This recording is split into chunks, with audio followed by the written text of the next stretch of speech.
Hi, I'm Paul, host of the new P&L, Principles in Leadership and Business podcast series. Thank you so much for taking the time to join us. We believe business needs a new P&L, one that is as much focused on principles in leadership as it is on profit and loss. Because we know if your principles are right and aligned with your purpose, and your leadership has a clarity of vision and is strong, focused, and empathetic, then your business will be in profit and not loss in so many ways. Data dictates every aspect of our lives, and the ethical issues and opportunities around the collection, the curation, and the management of this data is a reoccurring topic of discussion with many guests on this podcast series. So last week, the new P&L hosted an exclusive virtual roundtable discussion sponsored by UK ethical data champions My Life Digital and titled More Than the Sum of Our Cells. We brought together some of the great minds from the tech industry to discuss how we can ensure that as a source point for the collection of all this data, we as individuals and consumers do not simply become the sum of our data points in a world run by algorithms, as well as what tech companies and governments and regulators and individuals should or can do to protect privacy and ensure the human is not lost in the drive for data. I do hope you enjoyed the discussion today, and also take a moment to check out all of the new P&L podcasts at principlesinleadership.com. If we start with a very topical discussion, the pandemic has in some ways brought big tech and data businesses and government closer together than ever, working together to monitor the spread, contain the spread, and try and find a solution to the virus. So it'd be interesting to start the discussion by understanding the views of the panel on what the implications of this are over the next few years in terms of the way a citizen's or a consumer's data is collected, used, and shared. And I thought maybe, Jay, you could start the conversation from an ethical data perspective. I guessed you were going to pick me on this one. Yeah, thanks, Paul. I think it's been quite an interesting kind of few weeks watching tech firms and governments rush to rolling out these new solutions.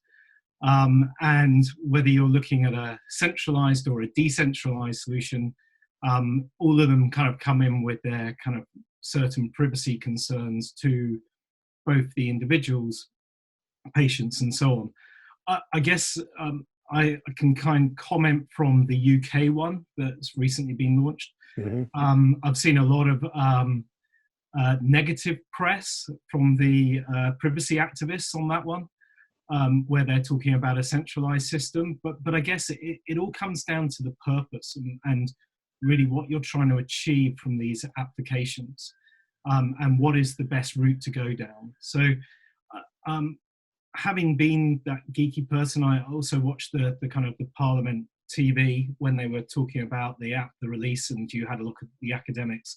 And I kind of agree with where those individuals were coming from, which was predominantly around limitation of purpose. So you can absolutely use applications and use people's data. In fact, the regulations that are out there around data protection, certainly the GDPR, is not designed to stop personal data from being used. It's designed to enable it to be used in a well-governed way. I think so. It really depends on the purposes, really, for the data collection, and then ensuring it will only ever be used for that purpose and not used for other reasons.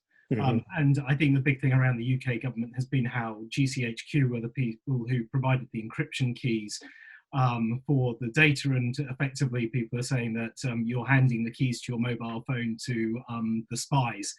I think a lot of it is, again, just a lot of people trying to create a lot of activism around this. It really comes down to ensuring that there are good methods in place. So I think that would be my view on it. I think the other thing is, though, where I'm quite keen is obviously human understanding, people understanding more about their data and how it's being used. And I think a good thing that I'm seeing is because a lot of media channels are talking about the privacy implications of these applications, individuals and humans, citizens alike, are actually now beginning to better understand how their data is being used. Mm-hmm. And the implications around it and the purposes and so on. And if we get something out of this, which is effectively people are more data aware around themselves, I think that would be quite a positive thing, certainly from where I'm coming from. So does anyone see a concern about mission creep? So when so much data is collected, how do you wheel back, whether it's tech companies or whether it's the government, how do you wheel back from that position over time, or is it indeed a concern at all? Paul, I think on that point, at times like this, crises, right, whether a world pandemic or a political event, this is typically when governments sleep to put very short-term measures in place, their emergency measures. The risk with this is that there's no post-event wheeling back. Mm-hmm. The risk with this is that we're putting these emergency surveillance technologies, for instance, in place, and the way we harness the data and we analyze it and utilize it and deploy it. And post-event, it remains there forever. So one of the risks, in my view, are around the normalization of very heavy-handed technology and very heavy-handed collection of data, which we've been seeing over the last decade very easily. And Jay, to your point, you know, the consumer awareness of what are we handing over. I have my own question mark over, are we increasing in awareness or not? We seem to be aware that's being collected, but do we really know what's happening with our data? But that's a parenthesis in a way. But the idea is that governments and corporates at times like this have a very, very good knack and habit of normalizing measures they want to put in place. And what I fear and what I can see happening is some, for example, military technology coming into the mainstream space.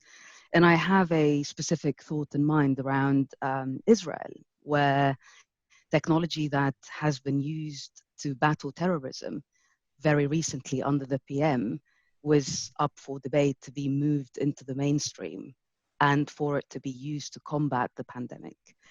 So I think we are running very, very serious risks of not being able to wheel it back post the pandemic. And I feel that we are all in the world, and our leaderships are at the crossroads of choices. And it's about the choices we make today of how do we want to live post the pandemic. Mm-hmm. So I jump in as well? I've got a little bit on that. Absolutely, absolutely. My view might differ a little bit in that we've got to remember the reason as well, you know, and the reason is because hundreds of people are dying every day. Being from the Black, Asian, Black, Asian and minority ethnic, actually, there's twice as many people dying in my community in the UK right now than other communities within the UK. Fact, you know. So do we need to sort it out? Yes, we do. Are they asking for any? So it's, what is the app for? It's to see where you've gone, see who you've gone near, and then to contact trace after that. Well, pretty much every dating app on my mobile phone does that. And actually, if I go onto Google, onto my Gmail right now, and then go to the little dots at the top, and then go to Maps, and then look at my activity, it'll show me exactly where I've been every day. It'll show me a red line that shows me exactly where I've walked, where I've ran. It can tell if I was walking or running or in a car because of the speed I was moving between point A and point B. So are they asking for any more data that they can't actually already get? But it's just now going to have at the moment, I suppose they're using that data. I don't know if I don't think everybody's in the UK, are they? But we get a map shown every time they go on stage. Every day they show you a map and it says how many people have been on public transport, and there's a line for that, and they can see if it's gone up and down, etc. How many people have been out walking, how many, you know, and so they've already got that data. They already know how many people have been on the train today, how many people got a bus, how many people were walking. Mm-hmm. And I think actually that data, you know, the data from this, once the pandemic's over, that data can be used for more good. You know, never have you been able to have data that could help you to keep a park open. Now you will do. we'll know exactly how many people go into parks and how long they stay in parks. And, you know, so the fight to keep a park open that was just before, do it because it's the right thing to do. Now we're going to have some data figures that can help us keep that park open. Yeah. But yeah, I think there is obviously bad. Do I want a nanny state? I'm from the army. I was in British military for 9 years. You know, I know the bad side of it and I know the good side of it, but I think we need to think of why it's being done now, and it's being done to save lives now. Mm-hmm. It's being done to let us go out and to save a life. Okay. I think, can I just jump in? I absolutely agree with everything Chris was saying. You've got to take that pragmatic view, and you've got to look at the here and the now. It's the as I said, it's the purpose limitation. If the data is purely being used for that purpose, and there is a period when it stops being used, and retention around that data is carefully managed, and ensured that it is erased if possible, there might be a good reason to retain data as well, because it might help future, heaven forbid there were ever another pandemic, that kind of data can be priceless. So it's really around the purpose, and as long as it's used and there's good controls, it's the bad actors in this. And I'm not necessarily saying UK government is a bad actor, okay? But there are bad actors in this area who are looking to harvest our data and use it against us, not to support us. Mm. And it's making sure that those apps are safe, that the data isn't being captured elsewhere, and so on. So that I think is absolutely, from a pragmatist point of view, you need to use these tools and technologies now. It's a question of whether that data is going to be used for something else later. So Philippe, you're based in the Silicon Valley, from a tech investor perspective, where do you think the lead on a more ethical approach to data needs to come from? Does it need to come right from the top, from the Googles and the Facebooks, for it to have any real effect, or can it come from a groundswell, either small, more agile, ethical startups, perhaps like Christopher's, Brand Advance, or as a result of consumer demand or government regulation? Where's the balance? Well, I think when you talk about the definition of ethics for privacy and data management, it's in the eye of the beholder. So there isn't any, if you sit on the board of a company, when do you determine where do you put the definition of that's ethical to do, that's not ethical to do in regards to data management? I think that the Silicon Valley attitude is, I'm going to do it, and then if there is any issue, I'll solve them. You saw that for Uber, for example, with the question on are they employees or are they contractors? They just assume they're contractors, and then of course there being lawsuits and regulations, and then eventually it finds its way. So I think you'll see the same dynamics in terms of privacy and data management. There is not a lot of privacy. In fact, there is no federal real privacy regulations in this country. It's not like Europe. GDPR is being used here because these US companies are selling to European people, and they are doing business in Europe. But it's the Wild West right now, and it's always been. So I think we'll be late to that. So I think before you tackle the question on ethics, I think you need to tackle the question on regulations. What are the laws? What are the boundaries? Where do you put the limits? What do you let people know that they are capturing? We are capturing data as a company. What do we do with it? What's the intent, and so on and so forth. But so I just don't think that the leadership in terms of ethical aspects of data management will come from management teams or board members or investors. I just don't see that happen. Okay. Charlie, in your role working with businesses in terms of sustainability and environmental reporting, I'd imagine that ensuring transparent and verified measurement of a company's sustainability and environmental initiatives is pretty fraught with complexities, lots of deep data to be extracted and translated and clarified for multiple stakeholders. So what do you believe to be some of the best practice frameworks from your industry that other industries could look to adopt? Yeah, it's quite a difficult one because a lot of the industries do their own thing.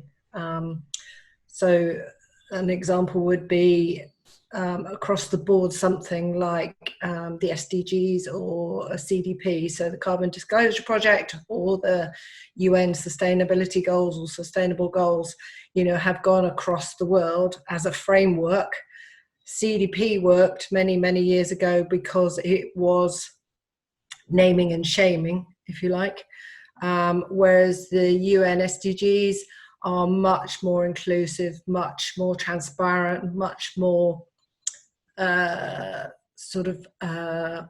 tangible. You know, people can really see them and understand them. But then you go into specific industries, you know, like, I don't know, the fashion industry, and you've got the Better Cotton Initiative. You go into tobacco, you've got other initiatives, food, you know, all those kind of things. So a lot of these companies have got together, worked out what would be a good baseline to work from, what they compare against each other, what those baselines are, and the transparency is the key thing for them. Mm-hmm. You know, it's a real show and tell these days, and it's becoming more so, and that's just accelerating. Roshni, from your experience, ex-Accenture and in the financial services sector, what are the challenges there or best practice that can be sort of applied to other industries in terms of data management, transparency, and trust? Yeah, financial services has had an interesting journey. So the comparison that comes up all the time now is the 2008 financial crisis. And coming out of that, customers basically hated banks. But with time, that relationship has changed. And I think customers are much more accepting of the role of a bank, and with the growth of fintech especially, improved customer experience and enabling customers to do what they need to do to meet their banking needs has massively helped, along with banks recognizing their kind of position in society and what has needed to change to get a better perception. But what we're seeing now, and I think we'll see more and more of this coming out of the crisis, is not just a focus on transparency, but a focus on honesty and on responsibility.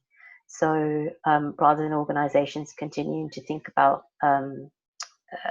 products they're pushing out to consumers, how actually are they helping the customer in their life? But more than that, how they as an organization responsibly doing that, and what's the broader implication to society, communities, and so on. And banks are going to be one of the first to have to really face into that. So the traditional incumbents right now, I feel like, solving for the crisis, they're kind of playing catch up to some of the fintechs who've really been able to pivot quite quickly to solve credit issues and financial accessibility. Data through organizations like banks who effectively hold, they're built on data, they're built on transactions. It's going to be more and more important for them. Yeah. Andrew, you've got a reputation management background over many years.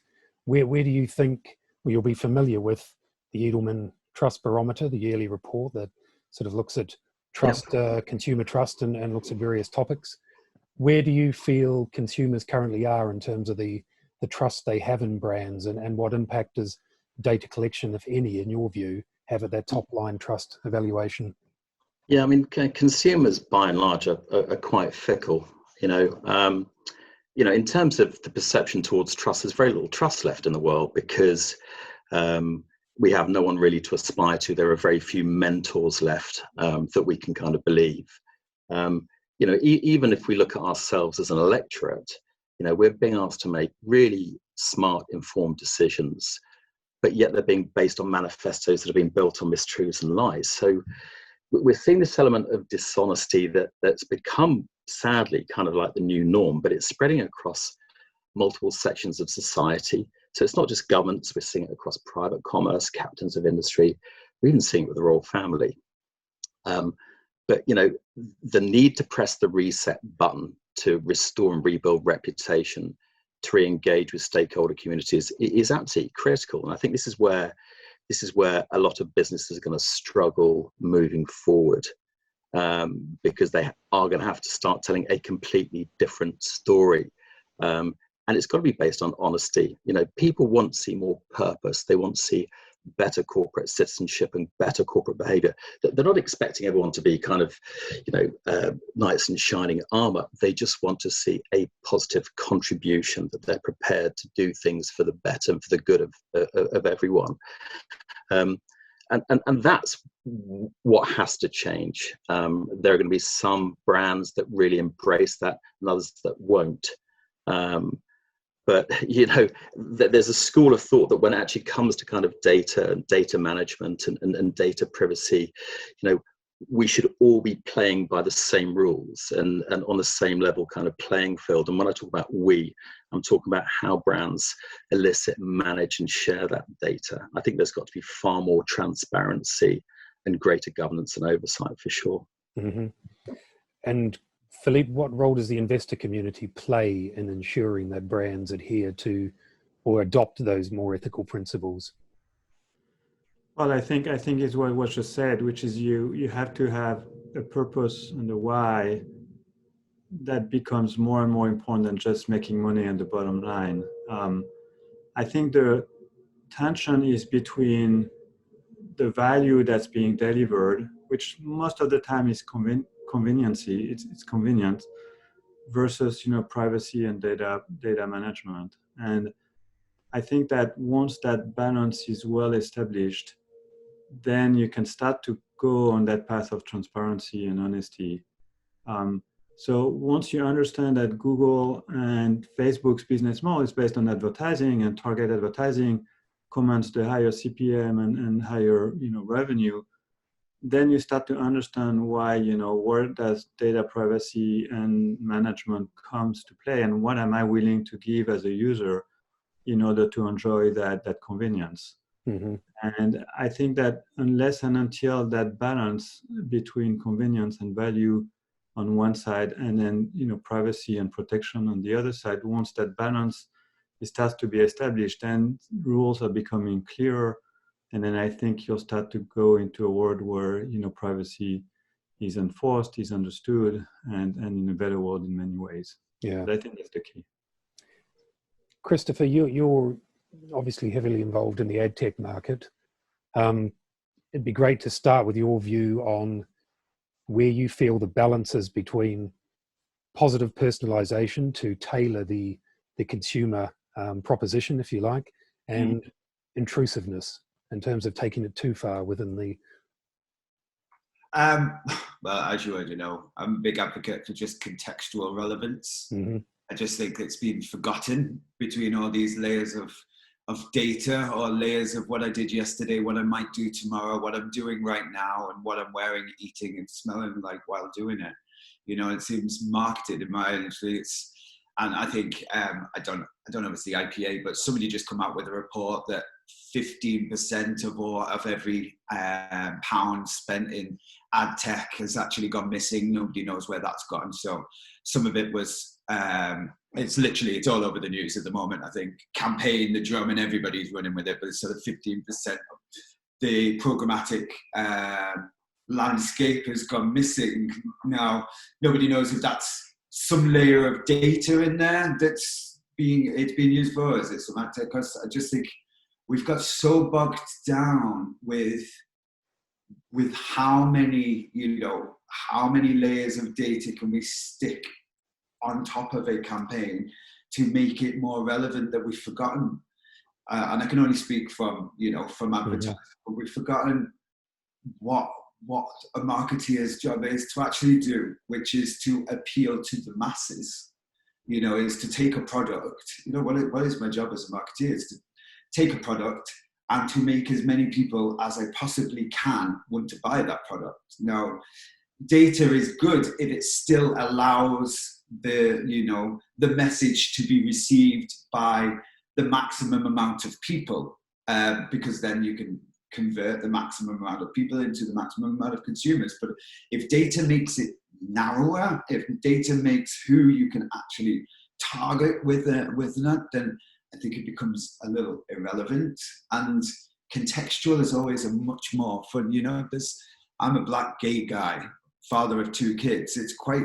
There's lots of contextually relevant things you can get just from me, stick that in contextually relevant media, whether that's BAME media or LGBT media, and have a good brand message, a good story, and that's just as powerful, maybe more powerful now than quite a mundane ad that's just very well targeted because we've got APIs coming from everywhere.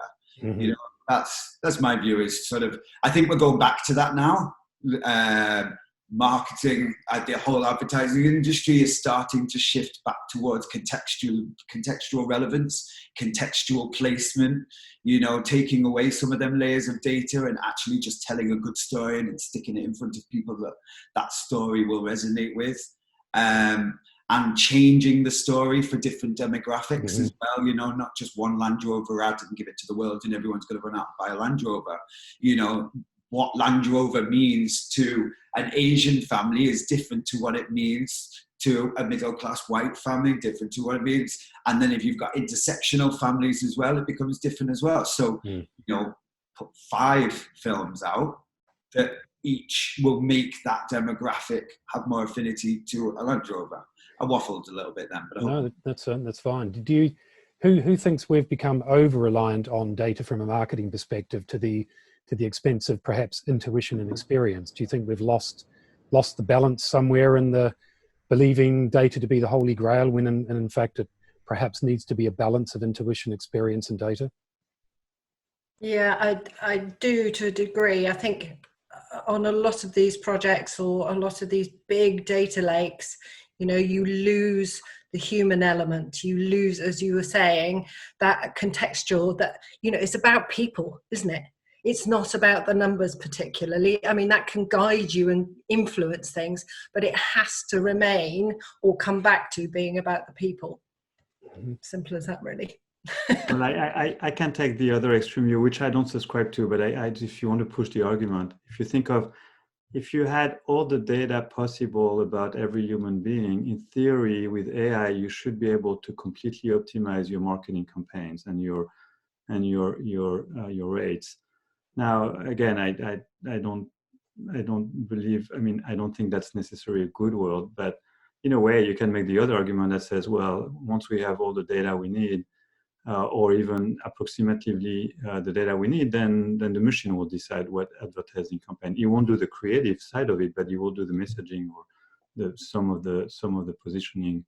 So I don't know. I think it's a balancing act. I do believe that in the end, human beings' interaction will be critical, at least for the next few decades. But I don't know. We'll see where. Sorry, butting in again. But it's a round table. We're meant to chat. Let's take for now, for example, okay? So there is a lot of digital data now about everybody because we've all, at some point now, even if we tried to steer away from it, from touching our gadgets, we've all had to now. We've been confined to our rooms, to our houses, and we need to communicate with the rest of the family through this. You know, I know they put out that messaging about socially distancing, which was the most ridiculous message I've ever heard, because we're literally socially connecting right now. You know, physical distancing, but socially connecting. But the data so let's take AI. The data that it will have got over the last 2 months is false. It's false data. I do not normally in my day, I'm CEO of an agency. We've got an office in New York and one in London. So I normally flip between the two. I've got kids that live in Germany. So I go to Germany. I don't buy as much furniture as I've bought in the last 6 weeks. Do you know what I mean? I don't watch as much Netflix. I literally have a subscription to Netflix, to Disney Plus, to Amazon. It's false data, yeah. Yeah, it is. It's not really me as a consumer, but AI wouldn't know that. Only humans know that.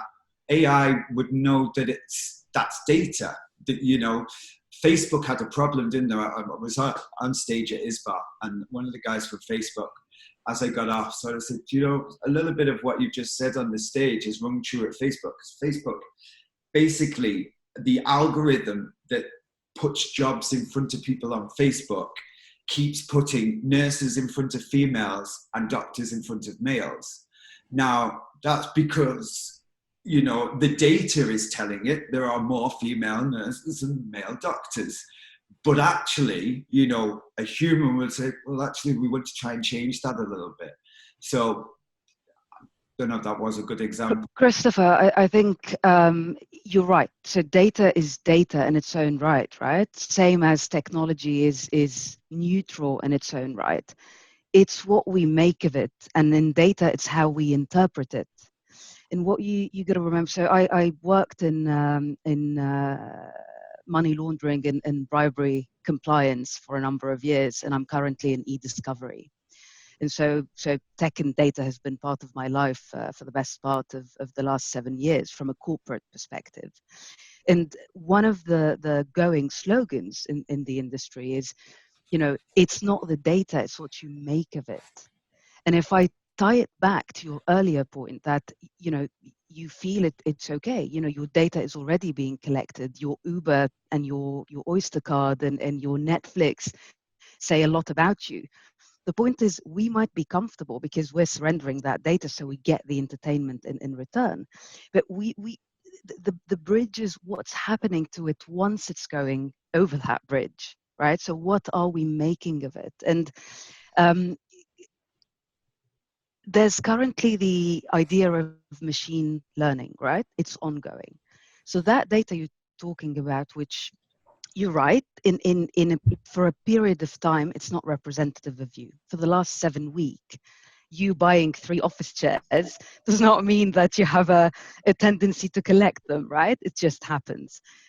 However, there is a human being sitting at the end of that technology in validating the rationale. So in e-discovery, for example, we have this ongoing machine learning. And what is happening is that the system is running the process, but there are humans at the end of it coming in quality checking. Is this logic valid? And should we tweak it? And in reality, this is how biases are fed to the machine and biases are taken away from the machine. And I think you do some work around that space. So a lot of the power we hold as humans manipulate that technology. And in my opinion, a lot of the direction we head with the world post-COVID, going back to your initial comment, Paul, is about the choices we make together as leadership and corporates. Is how do we action all of this data that we're collecting regularly? It is completely OTT. I mean, it's coming out of our nose, right? We're being collected on every level, every moment.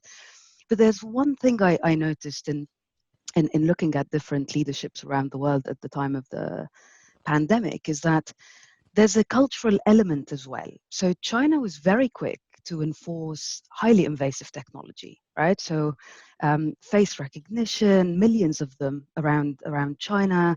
They are forcing their citizens to report, right, their temperature, their medical condition, and I feel that culturally speaking, the Chinese feel that their safety comes first, their privacy last, whereby some of the European population might understand that no, actually, that there needs to be a balance between my safety and me being protected as a citizen and not being exposed to a lot of medical and health risk.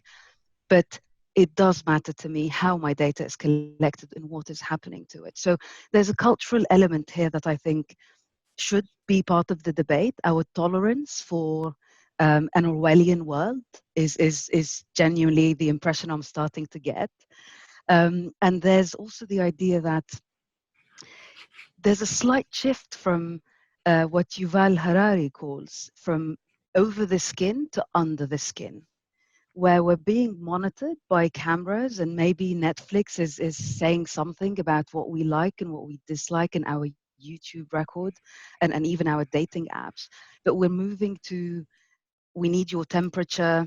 Once you go and click on a link, I can tell what your blood pressure is. I can see your temperature. I can infer a state of mind you're in. So are you happy? Are you angry? And we go back to my initial view, which is it's what we make of that.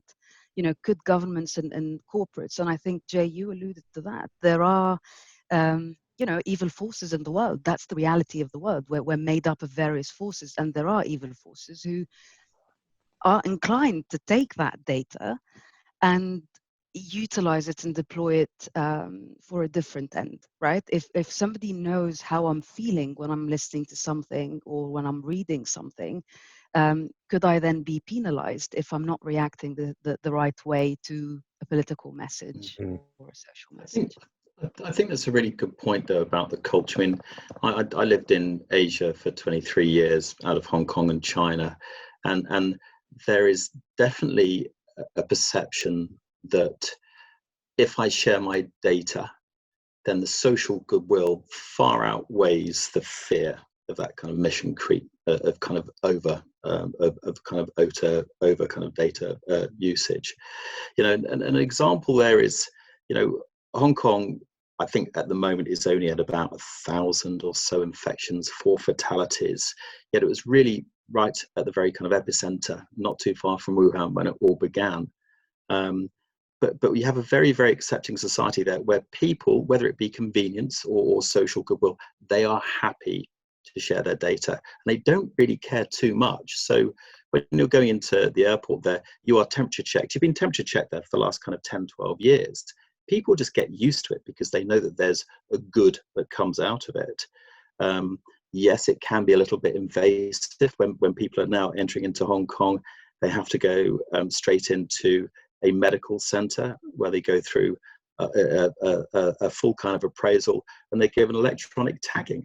So when they go to their place of residence, they have to navigate the circumference of their property or their apartment. That is then checked in by the government. If they seem to be breaching that boundary, the police will come and arrest them. So, but like I say, this is part of the culture that's accepting in those markets, and they've managed it very, very well. But you know, we're not quite used to that. You know, that approach in this market, and I doubt we'll be used to that for many years to come. There's a common theme that lots of people suggest that government regulation stifles innovation. So the more you regulate an industry, the less it's able to disrupt or innovate, or whatever the case may be.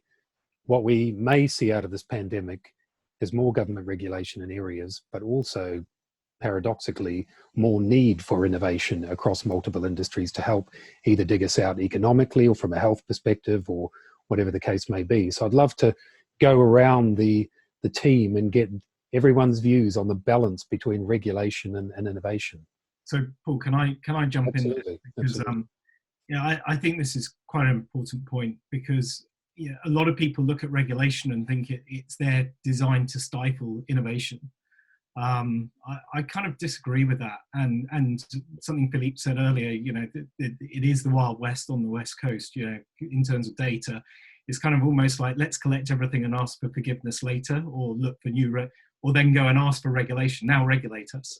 I think you know, there are very simple principles that can be applied when innovating, and you know, privacy by design has been around for quite a long time, and you know, you can actually make you know, ethical applications and very innovative applications by imagining yourself as the individual that's going to be using the app. And the problem we've kind of moved to is we just kind of see those people as the product and the users, and not actually as humans. And we will still start to see the world. I know culture is a key thing. You know, in China, for example, you know, talking, you know, there is a lot of strict guidelines around regulation and data protection and so on, strangely. Yet they do, they have a social credit score there in certain provinces where, you know, you get scored down on how you're behaving, whether you spit in the street and so on. You could suddenly find yourself not being able to board a plane. I thought that was all rubbish until I read the book and realized that it is all very true. You know, You've Been Harmonized, I would suggest it's a great read. But, you know, I think going back to the innovation point, I don't believe regulation is there to stifle innovation. It is often there to support. And Elizabeth Denham from the ICO will say on many times, you know, reach out to them. They have their own sandbox, you know, to help innovate through, you know, where they can help you come up with, you know, how can you stay on the right side of the law? Because ultimately the law's there. So you don't want to kind of like build an innovation that you build something that you're going to find out, 6 months down the line that actually it's not even a legal product that you can take to market. And I've seen too many of those where people go, I've got this great idea, I can scan every single image in Facebook and on Google, and then I can hand it to the police and they can basically point it at someone in the street and report on them. Those applications just aren't going to be legal in Europe.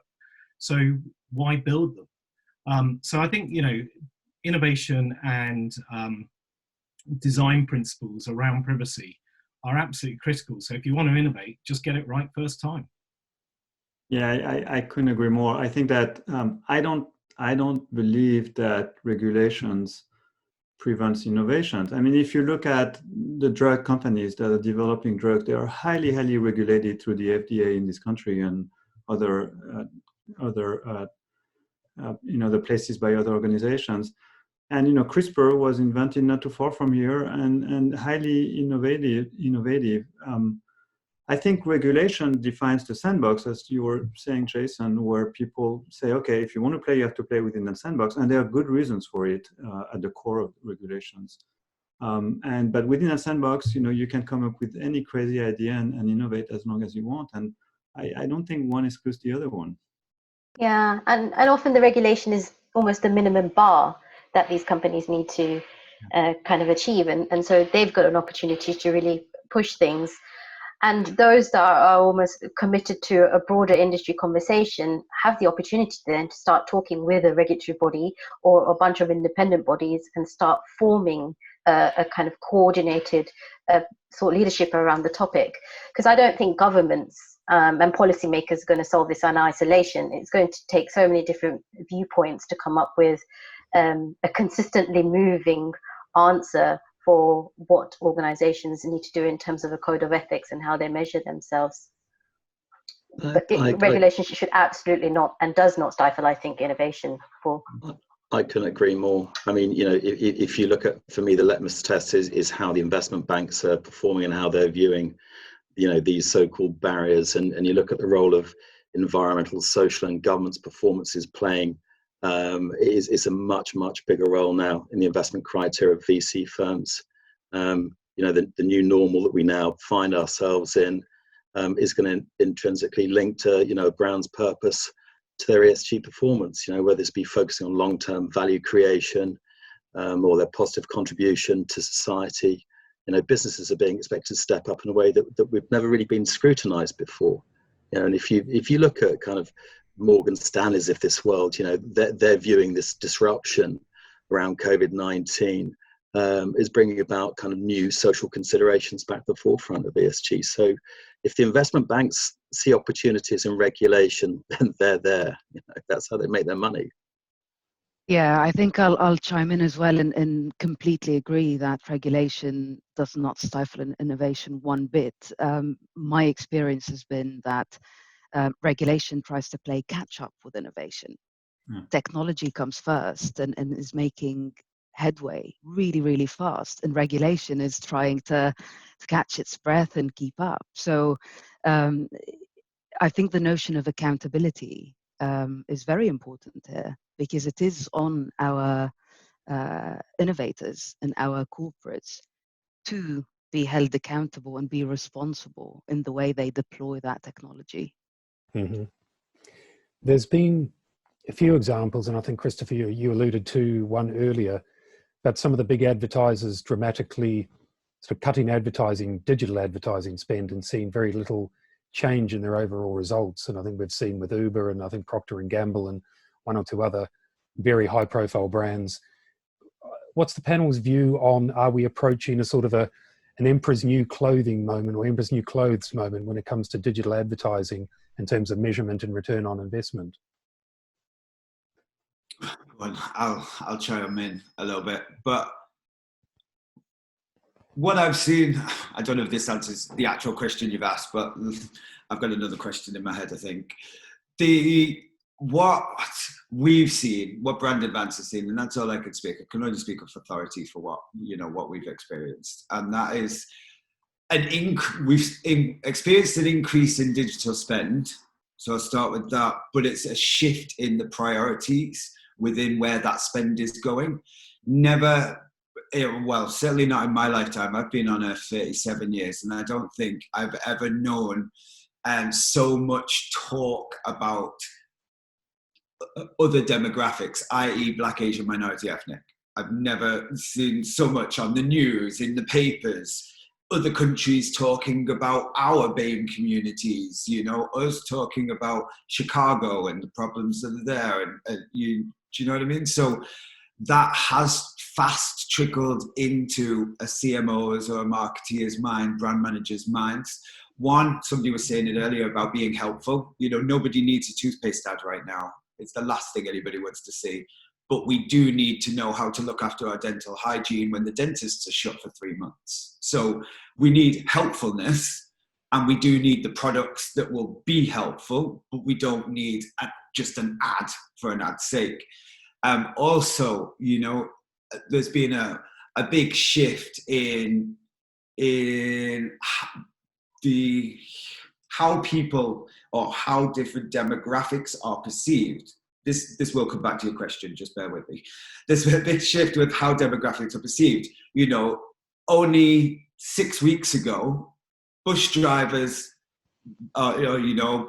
people of color that were bus drivers, nurses, or street cleaners were called low-paid workers. Now they're called key workers. Even that change of one word has now meant that marketeers are thinking about, how do we reach that demographic? We haven't been doing it for the last 20 years. Does our keyword blocking, and this is more self-regulation than regulation by an authority, but a brand giving in a keyword blocking list that's got Black, Muslim, interracial, gay, all these words. Don't put our ads next to articles that have these words. Very blunt, no contextual relevance in it. It's just, if that is in the article, please don't put our ad there. Most brands in the UK and the US have 2 or 3 words in their keyword block list that would represent me. What we've seen is a shift where now, because they're hearing these keywords being associated with these demographics, so key worker being associated with these demographics, and because it's more in the forefront now of mainstream media, the spend is being diverted towards them different demographics. So I don't know if the spend is going down. It just might not be going to Murdoch anymore. But it's still out there. As a company, we work with all the diversity media publications globally. They're on ad networks, so we can see the spend is rising in Black, Asian, minority, ethnic. We can see it's rising in Muslim publications. We're in the middle of Ramadan, so a lot more brands than did last year are now shifting spend towards that demographic. Because it's now forefront. Yeah. It's a sad reason why they're forefront, but it is making, it's making a change in the industry, and hopefully it's a change that stays. Whether it's in the UK or the US for the Hispanic or Latinx, or like these are consumers. Yeah. Before they were the other, now they're key workers. Before there was the mainstream and everybody else. Now everything is about the everybody else. Yeah. So yeah. Paul, can I? Sorry, Chris, can just jump in on the ad tech kind of piece around kind of toys in the sweet shop and or kids in the sweet shop, in terms of just going out and buying the new shiny toy that's going to get you loads of kind of cheap acquisition. I think I've been to both of the ICO's workshops around the ad tech platforms, and I think the very first one that happened kind of towards the middle of last year was quite interesting, because there was a big denial going on around kind of whether the technology was actually lawful or not, and clearly it wasn't, and I think there's a big difference between the way that the sector has looked at it. I don't think they're looking even at solutions as being ethical. I think they're looking at them as being lawful, just, and they're looking to get away with the bare minimum. which for me is quite interesting because the whole point of the GDPR is it's a principles-based regulation, and therefore it has to kind of, I always kind of say to people around, when you're developing a new technology and it involves capturing people's data, when you explain the process to your grandmother, if it sounds creepy, you probably shouldn't be doing it. And all of the new technology or ideas that I've seen that are being recommended are kind of like looking at using idea where, okay, we're anonymizing the data, but we're still finding a way through differential privacy and synthetic data sets to really identify it back to someone, but it's not really identified back to someone. So it's still kind of, because cookies are going and so on. So it really comes down to the principles of a brand and an organization around the technologies. And I guess where I think the world will go is first party data is going to be king. Organizations are going to need to, really think about how they build their databases, if you like, around their consumers, and how they are acquiring new opportunities and customers. I'm a great believer. I loved the whole concept going back towards contextual advertising, being better targeted. I think it's the way to go. But it's always going to have to be enriched by that first party data to support you. And it really, for me, and I'm kind of going back to where I come from, the My Life Digital, it's really empowering individuals to actually support that enrichment, but actually verifying it. So ensuring that the data is authentic, because as soon as you kind of put data into the hands of the consumer and they own it and they're in control of it, you need to then make sure from a brand's point of view that that data really is authentic about that individual. They haven't just put a load in it, say, right, I drive Ferraris every day because they want, really exciting offers put to them. It's how you validate that technology or that data across different parties. And it's going to be an interesting time, certainly. In fact, I saw the ICO have just sent an email talking about, I think there's going to be a further delay to their outcomes around their review of the ad tech sector. I was interested, Christopher, when you said 15%. I thought actually the wastage around the ad tech world was way more significant than that in terms of leakage and bots and everything else. So I think ad tech's going to go for an interesting world. All I would say to brands is, when they are doing their due diligence on which technology to use, is I think there's a difference between it's lawful and it's ethical.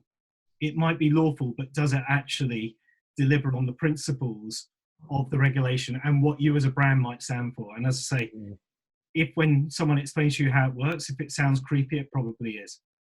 Charlie, from your perspective, again, coming back to sort of sustainability and environmental reporting, that line between what's lawful and what's ethical, how do you feel those businesses that you're dealing with, are they going above and beyond? Are they doing the bare minimum No, most of them now are way above what they have to. The legislation certainly has driven those changes within those organizations, but it's snowballing. It's getting more and more. The early adopters, who were talking about CSR and sustainability, I don't know, 20 years ago, are those sort of family brands that have come up through, and it's a core of what they do. So it's all very transparent. Whereas you've got the other companies who, 15 years ago were now started, we'll just pay the fines. We can't be doing with that. Carbon, whatever, who cares? That's a very, very different tune now. And, supply chain, tier 1, tier 2, tier 3, how far they're going down in their supply chains or their employees or, whatever, it's just growing. They have to be, your point, Andrew, about that reputational risk is massive to them, particularly in what I call the dirty corporates, that they have a huge risk. And they've got to mitigate that the best way that they can. So finding that balance of not too much data, but enough to inform the board or inform their customers or their employees or the supply chain or whoever it might be is paramount. And, you know, visualizing that data and getting that data back out again so that people can either drill down or, you know, building that trust is huge. Yeah, it's a big thing now. Just got a couple of questions to sort of move towards the end of the podcast. One, I'd welcome a few views on what any of the panel believe to be the key ethical challenges, one or two ethical challenges related to collection and curation of data over the next decade, and how could these be overcome in your individual views? Who would like to take a lead on that? I can try. I think that there are three critical elements to solve the ethical issues around data management and privacy. The first one is knowledge. You know, who is collecting the data or my data? What is being collected? What's the intent? What's the purpose? What are the limitations? You know, and how is that data being protected? So that's the first bucket of knowledge. The second one is consent. What do I actually agree in terms of what's going to happen to that data, to my data that's being collected for a purpose that I now understand? And a key question related to the consent aspect is the granularity. Because right now, if you look at the privacy statement on any website, you cannot say, well, I agree to this, but not that. You have to accept everything or not. And in a way, you have to accept you have no choice, because otherwise you cannot enjoy, you cannot use the service. You know, try to browse the internet without cookies and, you know, see how that goes. And the third aspect is control. What is my ability to actually change that data? And what is my ability to actually permanently delete the data or pieces of the data? So I think until and unless we resolve those three critical points, the knowledge, you know, the consent and the control, then I think the issue of privacy and data collection will be massive. And I would argue that it's going to become one of the most critical and vexing challenges that we're going to see in the next few decades. And I put it at the same level of, you know, sustainability and inequality and education and healthcare. And I think, you know, if we don't tackle those 3 points from an ethical, regulation, and actually implementation standpoint, then I think it'll be a wild west for a long time. Yeah. Can I just jump in there? So I'm thrilled that Philippe just said that, because he's effectively just described our business model. So awesome. And I mean, last week, an organization that we helped co-found in Helsinki called the My Data Global, we actually published a white paper called Understanding the My Data Operators. So it is all about how currently there's 45 of us in the group, and it's recognizing that for this ethical approach to happen and to empower individuals over the control and use of their data and the granularity, it is a massive ask, because it requires, you know, interoperability, it requires standards that we can all work on. So it's the whole premise that effectively we built our business off, and where the My Data stands are, it's around effectively, you know, it's provide infrastructure for effectively a human-centric personal data management and governance. So it's enabling that data to kind of flow between individuals and organizations and different parties, but always for the individual to know where it's gone and be empowered to amend it and so on. And, you know, Paul knows this, because from the last podcast, you know, I've kind of, I'm hoping at the moment, I call it the gas moment, and I hope you don't mind me swearing, I refer to it as when humans give a shit, you know, about their data. And for us, we still think it's a while off until people really want to have that self-empowerment over their data and how it's used. But, you know, I think, I said it earlier, I think COVID-19 is a good point in time, because now when is, you know, self-reporting your symptoms and actually having that on your phone and decentralized worlds and so on. So I think, you know, to live in the next 10 years, I really want to get there around the most ethical approach is the individual becomes the data controller, and the other parties become the processors of that data, and they can only process it for the purpose that it was shared with them for within a time limit. And the individual can always revoke it as well. So we move into a purely consented world. Lots of people will kill me for saying purely consented because, you know, there will always be other reasons for using data. And you don't just want to rely on consent, but, you know, in that purely ethical world, that's where I see it. Sorry, I get quite passionate about it, but that's where I see the kind of the hopefully a world where, you know, we live in, where our data, you know, is powering positive outcomes. Okay. I agree with you, and that's, I think, even more important, Jay, in this world where a lot of digital businesses are built as connecting platforms in a broader ecosystem. So, and that's true for open banking as an example from the world I come from. You may engage with a particular entity to give some data, but that then data gets past another entity, which gets past another entity, and it forms this big business, which is seemingly supporting all the things in your life that you want to do, associated or not to the original interaction, but you don't know and you haven't allowed it to happen. So yeah, I completely agree.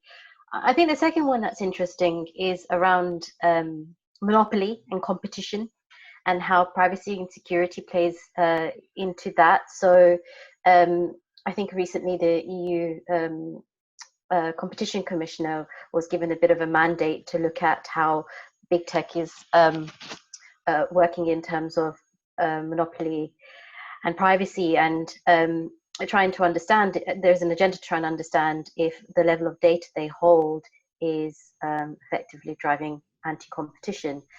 An example being Facebook. So Facebook has also got the WhatsApp group in its overall group. What data is Facebook using that it's acquired from its WhatsApp users? And Amazon's another example. So it holds the overall marketplace, but also has the relationships with the sellers and the products. So I think that will be an interesting space around how these big organizations that hold so much data are potentially driving anti-competition, and what can be done around that. Okay. So I think to sort of move the podcast towards a conclusion, I think it would be great to perhaps go through the panel, and let's do it alphabetically. It's probably the easiest way to just get a key takeaway from each of the panel in terms of what the listeners could take away from you when they're listening to this podcast or downloading the podcast. So Andrew, as you start with A, we'll start with you. Good thing you're not doing last names. Thank you. For me, regulation is really, really important. I think it has to start with regulation. It's going to require a huge consultative process that's going to include government, business, and public. I think ultimately how to administer and regulate data legislation has to sit with government or governments. I would be very fearful of allowing big tech and the FANG community, Facebooks and the Googles, to set the tone, you know, for data governance. Sure, be involved in the process, but they too have to be held accountable. And the reason for that, and I can only really draw parallels with the ratings agency, and we look at the economic crashes in 2008, and you know, they weren't held accountable, yet they were able, through the reports, to wipe off billions in market cap of organizations that they had previously given very, very good positive ratings for. You know, and they monopolized 3 of the firms, you know, Fitch and Standard & Poor's and Moody's represent 95% of the market globally. And then that's just an example of just accountability. They have to be accountable, you know, and I think the same thing happens, you know, with kind of future kind of data management, procurement and usage. We have to be held accountable for it. To Jason's point, I love the fact that we really should have absolute ownership of our own data as the individual. So I would absolutely wholeheartedly support that. How we go about that, pretty complex, but I'll let you as the experts come up with the answer to that. Thank you. Charlie. 2 things really that spring to mind. One is, as a consumer, you know, we have to ask questions.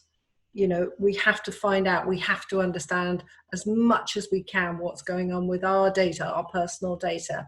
where's it going, who's using it, why they're using it. We need to be better informed and inform ourselves. So I think there's a sense of sort of ownership and responsibility to us as consumers.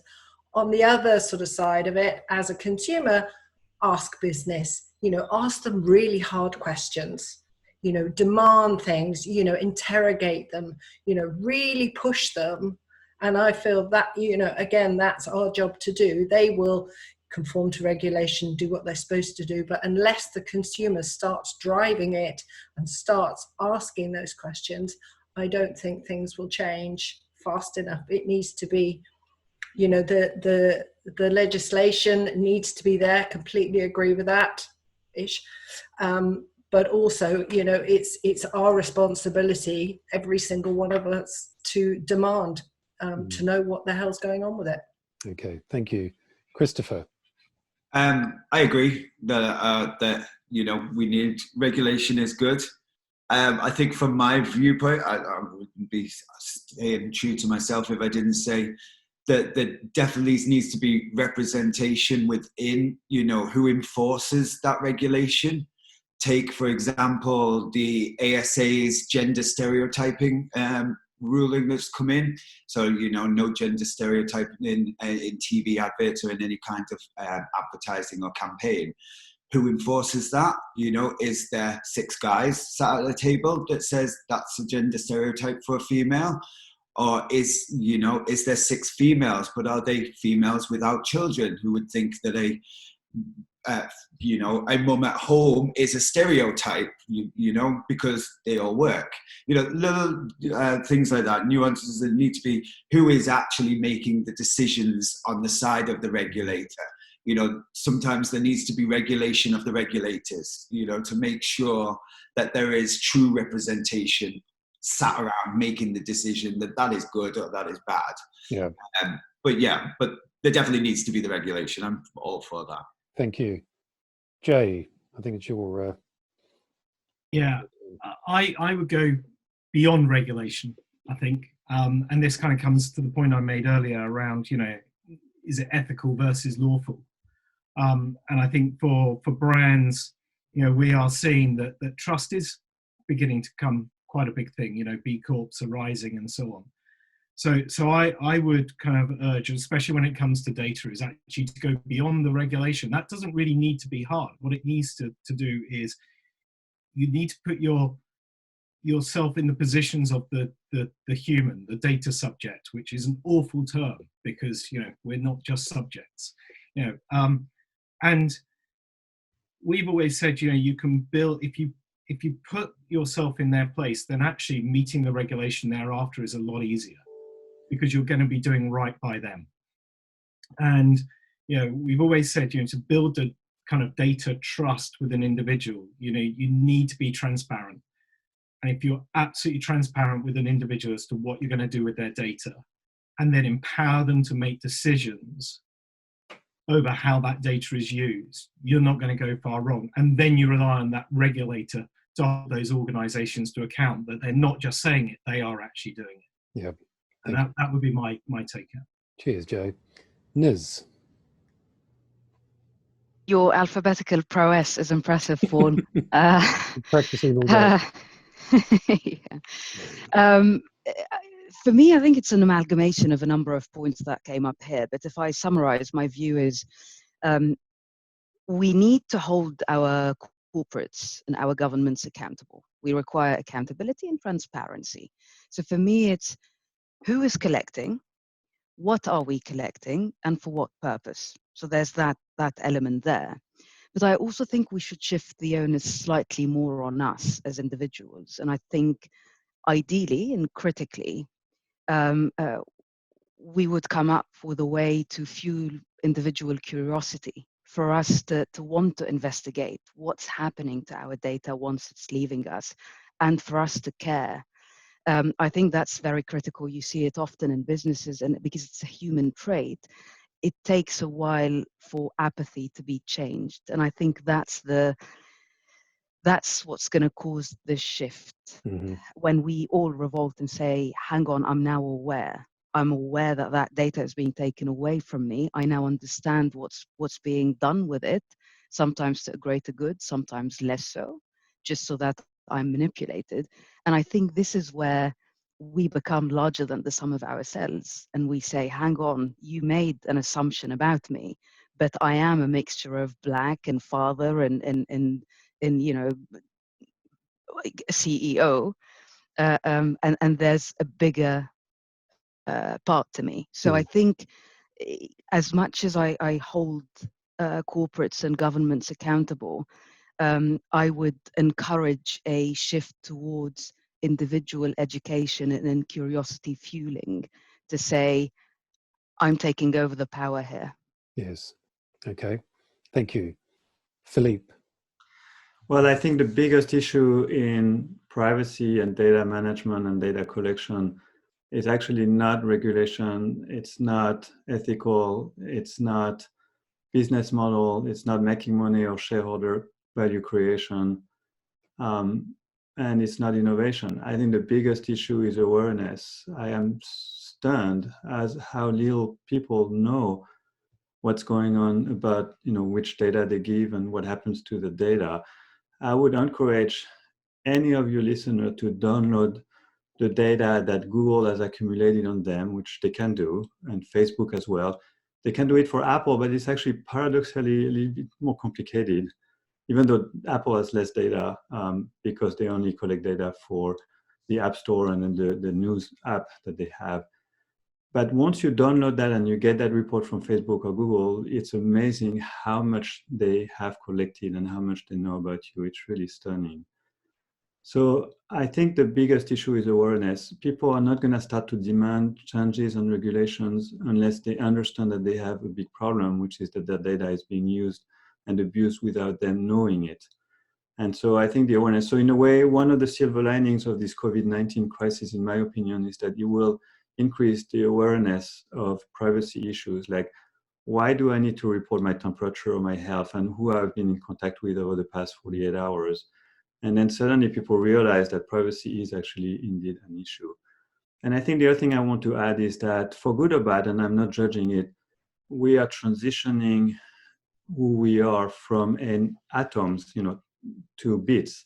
So if you look at 100, 200, 300, you know, 1,000 years ago, it was like the understanding of who I am was limited to the physical interaction I had with people, you know, my families and my neighbors and where I was shopping in the marketplace. Well, today that part is much, much lower in terms of volume compared to the data signature and the data elements that people have on me. And I'm being more defined by those data elements than what I truly am as a human being with atoms. Yes. And I think, again, it's part of awareness. Once people start to understand that, they're going to look at the issue in a very different light. So my biggest, you know, my conclusion is, you know, if people are becoming more aware of these data issues, then I think the solutions will be found. But that has to happen first. Yes. Thank you, Philippe. And Roshni. More of the same, really. So it's good that we're all thinking along the same lines. First one around awareness and education. I completely agree. We as society members, as consumers, need to understand what's happening with our data, but then actually make a conscious decision about the value exchange we're getting for it. So I seemingly access Google for free to get information, but actually, is it truly free? And the example that I love right now is everybody in the current environment is using Zoom. And there's been a lot of press around some of the security challenges and privacy issues, Zoom bombing, the person that sets up the call is checking if you're doing something else, a whole bunch of stuff, but we're still all using it. I mean, we're on one now. But there's another app, House Party. I don't know if you guys have come across that, another video sharing app, similar kind of thing. But there was a huge amount of press around financial data being lost for people that were using that app. And basically all the people I know have stopped using it now. So clearly financial data loss is more important for them than someone popping into a Zoom call. So it's interesting to understand the value exchange and make a kind of deliberate judgment on that, I think. And the second one really is around businesses and organizations. So, I mean, in absence of regulation, that's going to be robust enough, putting in place a kind of a code of data ethics. And just as Jay said, if it doesn't feel right, don't do it. And in that way, try and be a good business, good for your consumers, good for your stakeholders and shareholders, and do the right thing. Thank you all so very much for participating in today. I think it's been a really interesting conversation, so thank you. I hope you found the new P&L more than the sum of ourselves discussion interesting. It's the first in a series of roundtables we'll be running over the coming weeks, so thank you for taking the time to listen. And if you like what you've heard, please do take a moment to review us. And if you'd like to subscribe, go to principlesandleadership.com. Thank you once again for listening, and stay safe.